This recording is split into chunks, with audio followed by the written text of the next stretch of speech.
Uruguto rutongoziwe n'urwakashoba uruko rw'umutawuni yacu n'ukuzanguma rwino buringo bwa kilometina kandi rukoresubwa munonga baturayo byare biri mu cyabashukura Rubare Nyarubungo hamwe na Rugarama ho kwambuka kazanango mu district ya Shema kutega mu karifu twazi shuke ngogote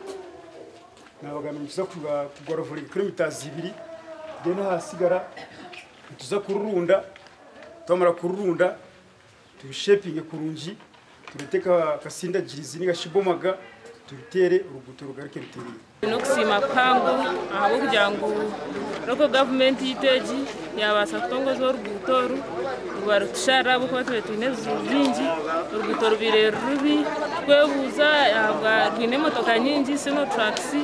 zwenzarabaho uruguto rusisikara umuhezo w'umujeje rwa mukuru w'ihanga mu district ya Rwampara n'uwatongo izokora mu rumogu kandi ashabira abaturo kujoramisho bakareba ngo gwakorwa kurunji ntubasha kandi niterera ba engineer ngwe bitwateko mu byo cyuzitwa gore kangu nibiza gukorwa indidi bikorwe kandi umbwire ubutugambire mukume murebe handa kusisikara mutere report nitotere report turengo rugudo rwitu rwakorwaje Amos Kankunda uri umyishingiro w'ecwekeki ashabira ba engineer okora umurimo murunji Now 2024-2025 nko kumanya government nehereza buri district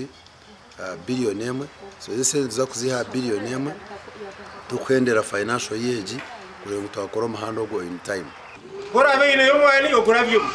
kora abine ekitoche ni oganyurwemo kora abine byone byo gukora uruguto ncoga meter kurukora